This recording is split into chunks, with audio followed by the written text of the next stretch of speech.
Hitler, il n'aimait pas les juifs, il voulait faire de la peinture. Il a été refusé, j'ai dit à quelqu'un un jour, mais regardez les conneries s'il gars. Il avait accepté, il lui avait donné la chance d'aller aux Beaux-Arts quand il était en Autriche. Oui. Ben, ça aurait tout changé, ça aurait changé la face du monde. Oui. Voilà. Les premiers résistants, le premier convoi du 9 juillet 1944, ils sont arrivés ici. La séance que je vous ai lue tout à l'heure de Maradel, son témoignage d'ailleurs, alors vous voyez, il a fallu qu'ils aillent chercher ce tas de pierres en bas. C'était véritablement pour le plaisir qu'ils faisaient ça, pour les abattre. Bien, il a fallu qu'ils montent en courant avec leurs pierres, qu'ils les posent de l'autre côté dans les baraques 3 et 5. Et le lendemain, il a fallu qu'ils redescendent, évidemment avec les mêmes coups que la veille. Alors vous voyez dans quel état, quand ils ont fait ça aussitôt après l'appel du matin, ça a duré au moins 3h30, 4h. C'était la première séance. L'avenir de notre pays, de l'Europe même, c'est la jeunesse, c'est pas nous. Hein. Nous, on est là pour leur expliquer ce qui nous est arrivé et pourquoi on l'a fait. Voilà, c'est tout. C'est ça qui nous pousse. Hein. Le souvenir de nos camarades qui ne sont plus là pour le raconter aussi. C'est une obligation pour nous, quand on peut le faire. On n'est plus beaucoup, on n'est plus que deux à emmener des gens, les anciens nazis vers tout ça, ça a été fait par un main d'homme, ça a été fait à la pelle, à la pioche. Donc il y a des gens qui sont morts des suites des travaux et des coups qu'ils ont pris pour construire ce camp. Le premier jour, je me suis aperçu tout de suite que c'était pas ce qu'on croyait quand on nous a dit qu'on allait travailler en Allemagne. Mais j'ai pas été trop surpris quand même, parce qu'avec les camps de concentration existaient, mais je ne savais pas encore quel était le régime qu'on allait subir. Quoi qu'on a déjà un aperçu quand on est arrivé à la gare de Roto, où on a reçu quand même des coups, des hurlements des SS, mais on ne savait pas encore exactement. J'ai appris au fur et à mesure. J'étais franc-tireur partisan français, et il y avait de nombreux. Mais il y avait ici, parmi les Français, il y avait tous les mouvements de résistance qui existaient en France. Hein. Il y avait un abbé qui s'appelait l'abbé Bidot. Il y avait des chirurgiens, mais des docteurs. Il y avait des jeunes, il y a des jeunes qui ont eu leurs 17 ans ici. Le ravin de la mort, c'était une équipe qui avait des brouettes, qui déposait des cailloux d'un point à un autre. Et les soldats poussaient le déporté dans le ravin. Et dans les miradors, le soldat tirait sur le déporté pour la raison qu'il voulait s'évader. Alors lui, il était polonais, syndicaliste, juif, résistant. Et bien lui, ils l'ont achevé ici, après l'avoir matraqué comme c'est pas possible, ils l'ont achevé ici au ravin de la mort. Et lui aussi, sur son autopsie, ils ont écrit « Mort d'un arrêt du cœur ». Voilà l'histoire de ce ravin de la mort. Mais vous voyez, c'est un épisode de la vie du camp. Mais là, on a tué des hommes pour le plaisir, pour qu'un SS puisse prendre aussi quelques jours de permission. Comme on a fait souffrir des gens dans cette pente le 10 juillet toute la journée. Et en plus, ils n'avaient pas droit aux soins, ils n'avaient pas droit à l'infirmerie. Donc c'était le soir, c'était les médecins, parce qu'il y a eu heureusement pour nous, pour eux, il y avait plusieurs médecins dans ces 3 convois qui, eux, le soir, soignaient leurs camarades avec les moyens du bord. Il y avait un infirmier, un communiste allemand aussi, qui leur portait le soir en cachette des pansements en papier, évidemment, mais il n'avait rien d'autre, il n'y avait pratiquement pas de médicaments. Et quand il y avait des phlegmons à ouvrir, parce qu'évidemment les plaies s'infectaient, et les plaies des chiens c'est quelque chose d'atroce, les phlegmons s'infectaient puisqu'il n'y avait pas droit aux soins, eh bien ils incisaient les phlegmons avec un couteau de cuisine, ils n'avaient pas de bistouri. Donc les gars qui étaient blessés, quand ils ont commencé à creuser la Kartoffelkeller, vous avez vu cet immense bâtiment, on l'a longé pendant plus de 100 mètres, eh ben, c'est des Français qui ont travaillé aussi à cette Kartoffelkeller. Pas tous, mais la plupart. Donc ils creusaient à la pelle, à la pioche. Ceux qui étaient mal en point des premiers convois déjà, les plaies s'étaient infectées. Ceux qui ne pouvaient pas travailler, ils les portaient sur leurs épaules. Le matin, on appelait ça les porteurs. Ils les mettaient sur le chantier, par terre. On leur enlevait leur veste. Qu'il fasse beau, qu'il pleuve, ça n'a aucune importance. Ils restaient là jusqu'à midi. Le midi, ils les reprenaient, ils les ramenaient sur la place d'appel. Ils n'avaient pas droit au casse-croûte du matin à 9 h, qui consistait en une tranche de pain, un bout de margarine ou un ersatz de saucisson. Et Fernandel, le matin, quand il arrivait avec une piche d'arpenteur, s'amusait à enlever les plaies des camarades et gratter les plaies pour enlever les asticots qui grouillaient. Ah non, mais c'est quelque chose d'inimaginable. Plus loin, là-bas, on voit Fernandel. Vous voyez, quand le midi, quand il revenait, ou le soir, eh ben, les camarades qui étaient en mauvais état, ils étaient mis à même le sol, il fallait qu'il y ait le même nombre qui reviennent le midi ou le soir que le matin. C'était un sous-officier SS aussi, qui s'acharnait sur les déportés. Quand il arrivait dans un commando, c'était la terreur là-dedans. Il distribuait les coups, c'était véritablement la pire brute que le monde ait jamais portée. Et a quand même été gracié par Coty et libéré en 63 pour le traité de l'Élysée. Et il est mort pieusement dans son lit. Lui il y avait un abbé qui s'appelait l'abbé Bidot qui était là, qui était souvent en but à se dénommer Fernandel, qui s'appelait Hermann Traut quand même. Et on a un camarade qui s'appelait Lotia. Tous les jours, ils étaient 4 pour le ramener au bloc, le soir aussi évidemment. Là, il le déshabillait, puis un soir, ils se sont aperçus en lui tirant le pantalon que la jambe venait. Et le lendemain matin, il est mort quand ils ont voulu le prendre. Sa jambe se détachait. Il avait été mordu par le chien Fernandel. Il avait attrapé la gangrène et ils n'ont rien pu faire pour lui. Et donc, ces résistants français étaient chargés de creuser la Kartoffelkeller. Et donc, il y en avait 5 qui creusaient, qui pêlaient, qui piochaient. Il y en avait 5 qui poussaient le wagonnet, parce qu'au fur et à mesure que la plateforme s'avançait, avec les matériaux qu'on jetait, eh bien, ils ont mis des wagons. Et là, ces wagons, ils étaient 5 à les pousser en courant. Et avant d'arriver pour décharger leur wagon, ils avaient droit à des coups de manche de pelle ou de pioche par les SS ou les capots. Et arrivé sur le bord, au moment de vider le wagonnet, il y avait un déporté qui était là, qui s'appelait Paul Pinlevé. Il faisait partie du réseau de Marizeau-Chambardelot, d'ailleurs. Et ils n'ont jamais su qu'il était juif. Et lui, il était chargé avec une perche, quand le wagonnet arrivait, de bloquer la roue du wagonnet. Et à ce moment-là, le wagonnet s'arrêtait et il basculait tout ce qu'il y avait dans le wagonnet, dans la pente. Et là, il est arrivé à un moment où il a loupé son coup, le wagonnet est tombé dans la pente.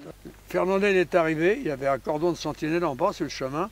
Il leur a dit maintenant, ce wagonnet, vous allez le remonter et le remettre sur les rails. Et donc, ils se sont mis à 10 et centimètre par centimètre, ils ont remonté le wagonnet sur les rails. Et Fernandel, pourtant qui était un salopard de première, leur a laissé une paire royale cet après-midi-là. Quand ils ont vu dans quel état étaient leurs camarades, ils ont décidé de créer ce qu'on a appelé la solidarité, de donner chacun celui qui voulait un petit cube de pain ou un petit bout de margarine, et c'était les médecins qui décidaient qui avait droit à cette solidarité. Et on avait un de nos camarades qui s'appelait Gaultier, qui lui avait fait partie de ceux qui avaient créé cette solidarité. Il avait déjà eu un pneumothorax, son poumon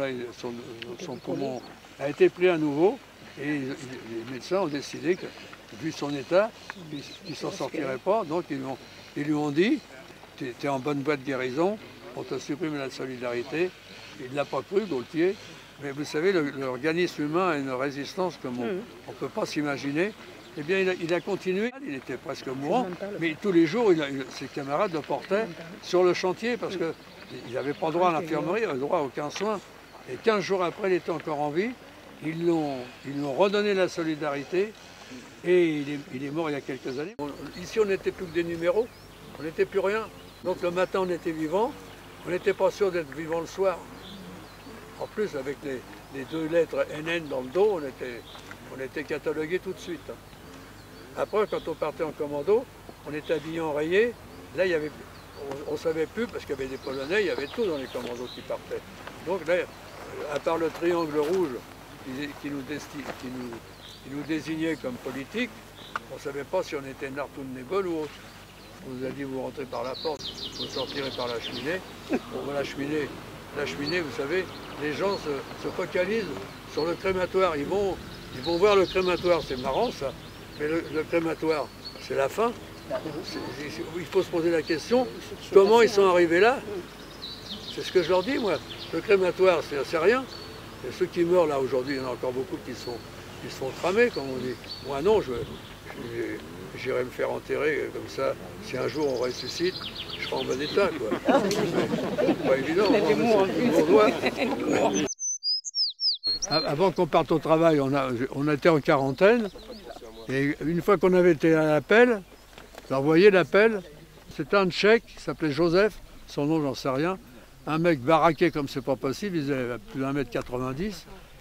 Et il nous aimait pas, il était Tchèque, nous on était Français. Et le matin quand on partait, on descendait les escaliers, vous voyez c'est raide, mais il poussait les gars dedans pour qu'ils descendent plus vite.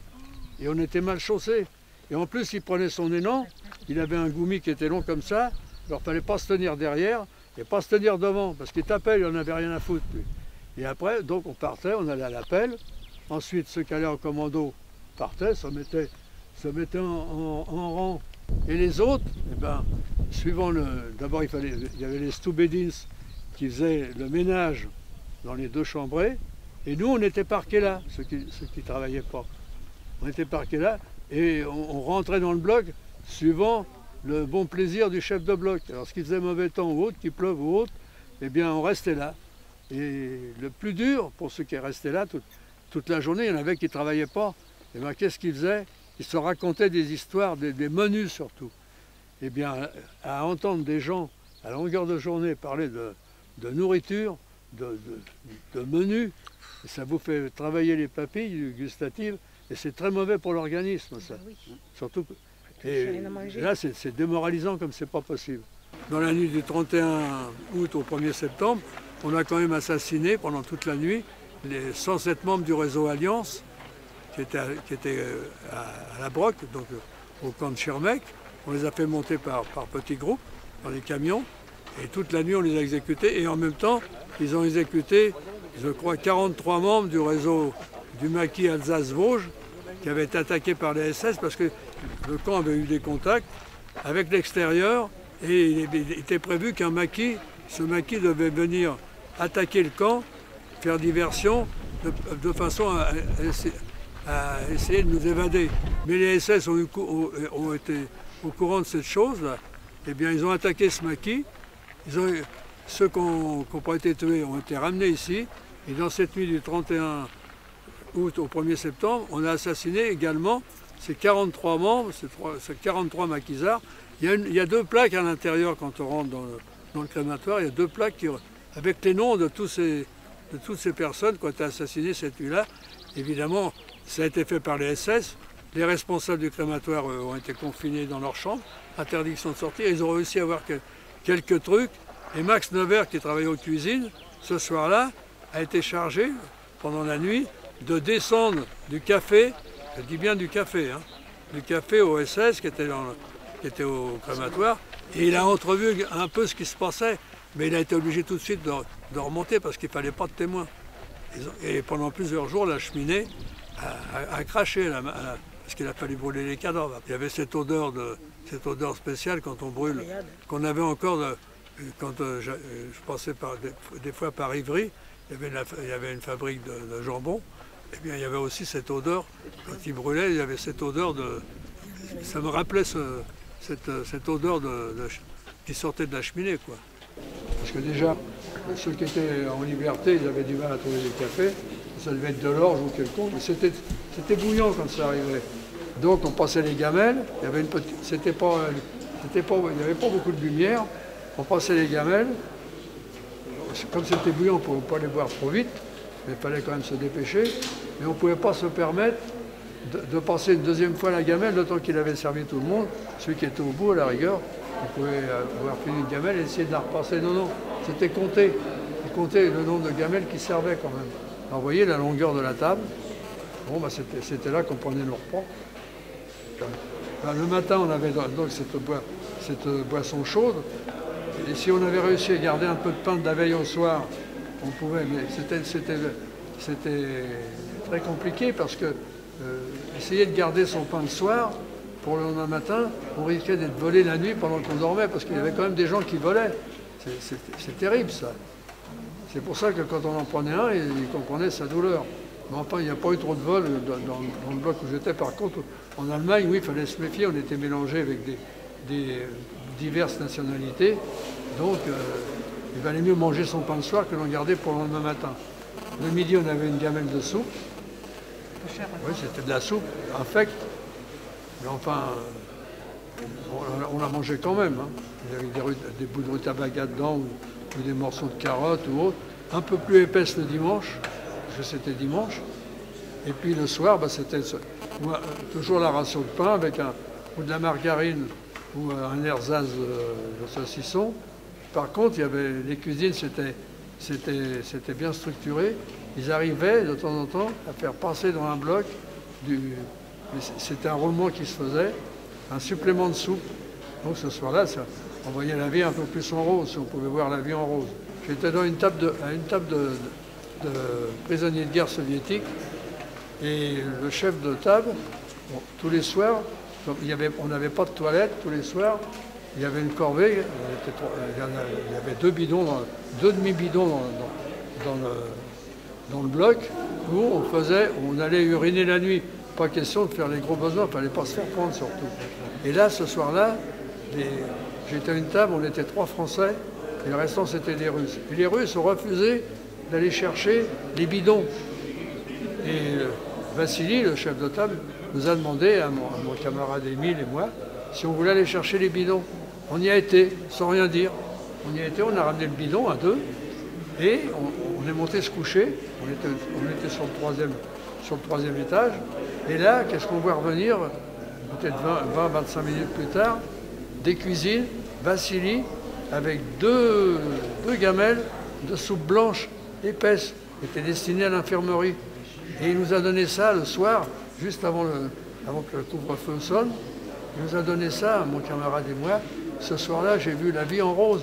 Parce que vraiment, c'était Noël pour nous. J'ai mangé une soupe blanche comme j'en avais jamais mangé de ma vie, et comme j'en ai jamais remangé d'ailleurs. Et là, c'était quelque chose d'extraordinaire. Ça m'a jamais quitté non plus. Ça. Parce qu'une malheureuse gamelle comme ça peut te transformer pendant l'espace. Ça n'a pas duré longtemps, le lendemain, on avait toujours aussi faim. Ouais. Parce que la faim, c'est quelque chose d'atroce. La soif, en plus, la soif. La soif, là, tu crois devenir fou quand tu as soif. Le bâtiment, qui s'appelait le bunker, vous savez que dans les prisons, il y a aussi le mitard. Et là, c'était le mitard du camp. Alors là, était enfermé là-dedans, suivant l'infraction au code bien établi de la marche du camp par les SS. C'était 4 jours, 2 jours, 4 jours, 8 jours, 10 jours, avec évidemment le chevalet, où les gars avaient droit, je pense, peut-être pas tous les matins, mais alors, il y avait des degrés de punition. Mais quand c'était quelqu'un dans le bloc qui volait un de ses camarades et qu'il était pris, ça se réglait à l'intérieur, ça se réglait en famille, vous voyez. Et c'était pas triste pour le gars qui était pris. Un soir, je suis allé dans le Vacheron, et bien j'ai trouvé un gars qui était accroupi, les bras tendus et un manche à balai coincé entre sa tête et le plafond. Et chaque fois que le manche à balai tombait, il se prenait une rafale de coups. Et je peux vous garantir que son dos, il était d'une drôle de couleur quand c'était fini. Ah bah oui, mais c'était grave. Hein. Voler un camarade alors qu'on mourait de faim. Interne, hein, entre eux. Ah oui, non mais... Le chevalet, c'était quoi? Le chevalet, c'était ce qui servait à punir les gens. C'était un appareil, on mettait le gars à plat ventre, on lui immobilisait les jambes, on lui baissait le pantalon. Et là, c'était un capot qui était chargé d'exécuter la sentence. Il avait droit à 25 coups ou 50 coups. À chaque fois qu'il prenait un coup, il fallait qu'il le dise à haute voix en allemand. Eins, zwei, drei, vier, fünf. Et je peux aller comme ça jusqu'à... Eh bien, s'il s'évanouissait, qu'il avait droit à 25 ou 30 coups, il avait quand même ses 30 coups. S'il s'évanouissait au 10e coup, il prenait quand même la ration. Hein. Ah oui, non, mais c'était comme ça. C'est vraiment la torture, la façon, c'était un jeu pour eux, c'était quelque chose qui est inadmissible. Quoi. Et heureusement qu'il est encore en vie pour le dire. Quoi. On a tendance à oublier, enfin, surtout certains à l'heure actuelle. Il a fallu creuser les canalisations et tout. Et tout aboutissait là, et de temps en temps, il y avait une corvée, donc j'ai fait partie d'ailleurs. On vidait les fosses septiques. Vous voyez toutes les plaques qui ont été faites depuis le temps. Ça a l'air d'être assez international, non? Tout à fait. Alors j'ai entendu parler de l'allemand, de l'italien. Voilà, et c'est vrai que moi j'ai été touchée quand j'ai rencontré ces jeunes, quand je les ai croisés. Je les ai vus regarder Jean, venir l'écouter et entendre ces témoignages-là. Ces jeunes se sont approchés et puis je vois ces jeunes avec des fleurs, qui viennent déposer des fleurs. Donc on se dit que les jeunes finalement, c'est quand même notre avenir. Ils n'oublient pas, ils voient ce qui s'est passé, ils sont avides de connaissances. Donc ne disons pas que les jeunes, ils n'en ont rien à faire. Le 5 novembre 1942, eh bien là, ils ont pendu, sur les 5 gars qui s'étaient évadés et qu'ils avaient repris, ils ont pendu cet homme le soir après l'appel. Et tous les blocs étaient sur les places d'appel. Il y avait évidemment des SS en armes qui étaient là pour éviter toute rébellion. Et là, ils ont amené Chrisman. Ce matin-là, il a essayé de se suicider. Il n'a pas réussi, évidemment. Et le soir, ils l'ont amené là, ils l'ont fait monter sur la potence. Kramer était là avec tout son état-major. Il lui a lu la sentence comme quoi il était condamné à être pendu. Et ils lui ont passé la corde au cou. Un SS a actionné la trappe. Elle n'a pas marché. On l'a fait descendre. Le SS a bidouillé le système. Ça marchait. Ils l'ont fait remonter une deuxième fois. Ça n'a pas marché à nouveau. La troisième fois, ils lui ont remis la corde au cou. Et là, la trappe a fonctionné. Et un capot pour faire un peu plus de zèle a été spand après lui pour qu'il meure plus vite. Ensuite ils ont fait défiler le camp. Et son corps a été brûlé. Et pourtant, il était allemand. Et son épouse n'a pas eu droit au sang. Il avait réussi à creuser un trou dans la journée. Ses camarades l'avaient recouvert de mottes de terre. Et donc, il manquait à l'appel. Ils l'ont retrouvé tout de suite avec les chiens. Il a été repris à l'intérieur. Donc, il était encore à l'intérieur du camp. Il y avait le camp, il y avait le grand camp. Ostrutov, c'est encore le camp aussi. Eh bien, lui, il a eu droit donc à la prison, au chevalet, il a eu droit à tout. Et là, il est interdit de sortir du camp. J'ai été à Auschwitz, Dachau, Mauthausen. Bureau, oui, c'est la première fois. Et qu'est-ce qu'ils en pensent? C'est émouvant, c'est fort. Ouais. Vous venez d'Italie? Oui, ouais. Brescia. C'est une école? Oui, ils ont 13 ans. Et nous espérons que jamais... ça se reproduise? Ouais. Merci beaucoup à tous. De rien. Ce que j'ai vu, c'est des photos de jeunes gens, quoi. Et quand tu sais qu'ils ont été, je veux dire, arrêtés et mis sur le sol, on leur tire une balle dans la tête le même jour. Et je crois qu'ils ont mis 3 jours après pour les brûler. Et on perce une femme qui était vivante, qui a été jetée dans le four. C'est atroce parce qu'en plus tu vois les visages de ces gens-là. Et voilà, pour moi, c'est fort, quoi. Alors le professeur Hirt, c'est de l'autre côté. On verra avec la chambre à gaz cet après-midi. Mais là, vous voyez, ce bâtiment-là, c'était la salle des fêtes de Naswiller.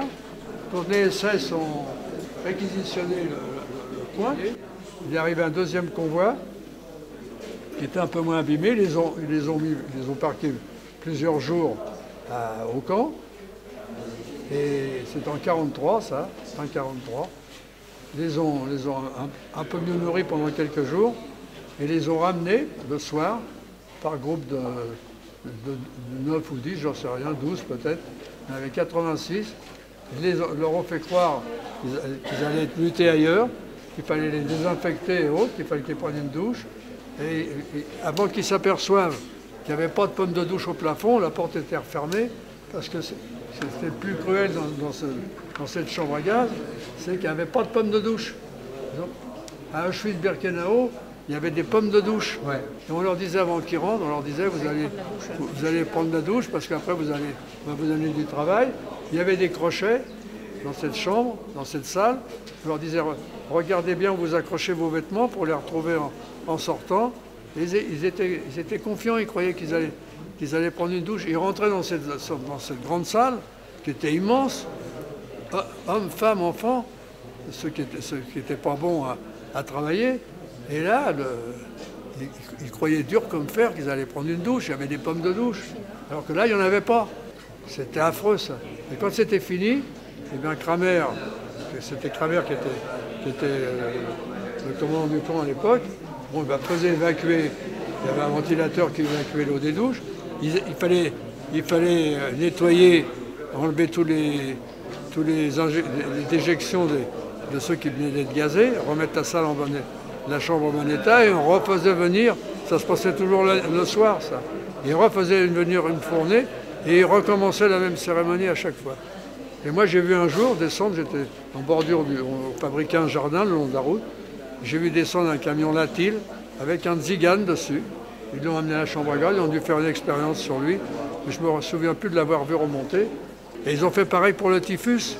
Les deux autres docteurs, ils insufflaient le typhus à des cobayes, et puis après ils essayaient de pouvoir les guérir parce qu'ils avaient une peur atroce du typhus. Et on soupçonne même, pour un moment, il y a eu une épidémie de typhus dans le camp, c'était avant que j'arrive, eh bien ils ont soupçonné que ça venait de ces expériences. De ces expériences. Exactement. Les cadavres des 86 juifs ou juives qui ont été emmenés à Strasbourg, ils les ont mis dans des cubes et devant l'avance des troupes alliées, eh bien, Hirt a demandé quand même qu'est-ce que devait faire de ces 86 corps. On lui a dit qu'il faut les faire disparaître le plus rapidement possible. Donc ils ont commencé à découper les corps parce qu'ils voulaient des squelettes en bon état. Ils avaient été entreposés dans des cubes, mais pas avec du formol. Donc ils ont commencé à les... Et quand l'armée Leclerc est arrivée, voilà ce qu'ils ont trouvé. C'était la cire. Ils ont su avec ça. Il n'y a pas de pompe de douche. C'était pas le système de douche. Ici, le gaz venait par le bas. En fait, ils mettaient des sels cyanhydriques, des cristaux de cyanure dans cette excavité que vous pouvez voir ici. Ils enfermaient ensuite, les déportaient à l'intérieur, refermaient la porte, et à l'aide d'un entonnoir qui se trouvait dans le couloir, au niveau, en dessous de l'interrupteur, il y a un trou, là il y avait un entonnoir. C'est dans cet entonnoir qu'ils versaient de l'eau. Ensuite, l'eau coulait sur les sels cyanhydriques, c'est ça qui donnait le gaz. Ensuite, l'évacuation du gaz se faisait par le haut, la bouche d'aération que vous voyez au plafond, reliée à la cheminée que vous venez de voir juste en entrant pour l'évacuation du gaz. Donc avec ce système de gazage, en fait, c'était très rapide, c'était 30 secondes. C'était voulu, pas pour que l'être humain ne souffre pas, mais pour que, par la suite, il puisse encore faire des expérimentations sur les corps. Parce que ces corps, par la suite, ont été sortis de la chambre à gaz, emmenés en camion à Strasbourg, mis dans des cuves à formol, pour ensuite faire des expérimentations. Alors, encore d'autres expérimentations étaient faites dans cette chambre à gaz, notamment sur le gaz moutarde, un gaz de combat. Ils en avaient très peu, et ils voulaient trouver un antidote concernant ce gaz. Là, des déportés du camp, mais principalement des gitans, des tziganes ont été descendus à la chambre à gaz, ont été gazés au gaz moutarde, mais avec le gaz moutarde, on ne meurt pas tout de suite, ont été remontés ensuite au camp, enfermés dans le bâtiment crématoire, dans la salle du cobaye, pour leur donner un antidote, et on voyait l'évolution du gaz. C'est-à-dire qu'il y a des déportés qui mouraient tout de suite quelques heures après, il y en a qui sont morts 2-3 jours après, il y en a qui sont morts 2-3 semaines après d'atroces souffrances. Donc c'est ces deux expérimentations en fait qui ont été faites ici dans cette chambre à gaz. Une estimation à peu près de 200 personnes qui sont mortes dans cette chambre à gaz, mais dans un but expérimental. Ce n'était pas une chambre à gaz d'extermination. Alors, dans les camps d'extermination, ils utilisaient encore un autre gaz qui était le cyclo-B. Alors, le cyclo-B, contrairement au sel cyanhydrique, est un gaz plus lourd que l'air qui était injecté au niveau de la toiture. Et ce gaz descendait dans la chambre à gaz et les déportés qui se trouvaient à l'intérieur montaient un sur l'autre pour chercher l'air au-dessus. Et ça pouvait durer de 7 à 8 minutes. Donc c'était beaucoup plus long dans ces chambres à gaz d'extermination de mourir qu'ici avec le sel cyanhydrique cristaux de cyanure. Et ça c'est un paradoxe en fait, parce que dans les camps d'extermination, le but recherché, c'était quand même d'exterminer le plus de monde possible dans un laps de temps le plus court possible. Pourquoi n'a-t-il pas utilisé le même système qu'ici, sel cyanhydrique cristaux de cyanure?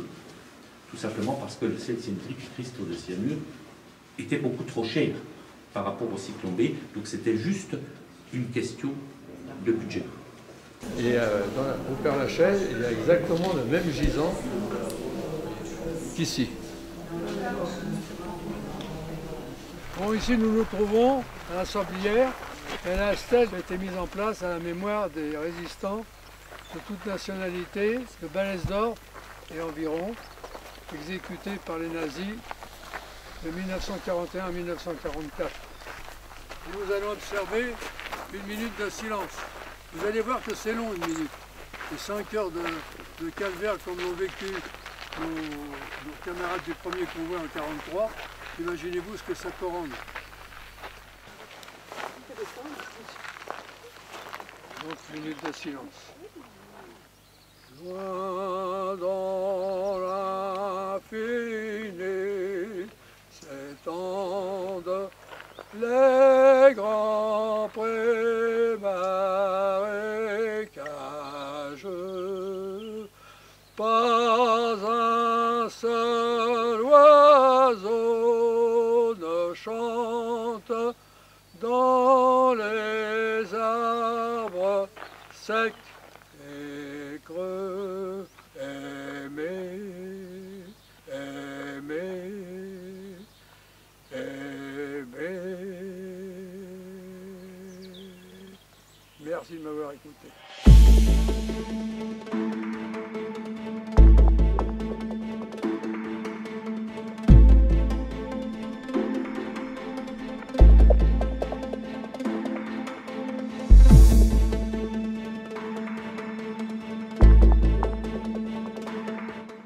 J'avoue que les atrocités que j'ai perçues, c'était pire que Dachau. C'est très bien qu'il y ait quelqu'un qui continue à perpétrer la mémoire. J'étais très touchée, très marquée. Comment un médecin qui a fait normalement un serment peut ensuite faire des tortures de ce genre, des expériences de ce genre. C'est pas beau à voir, c'est même horrible. Et je comprends pas pourquoi on fait ça sur des humains.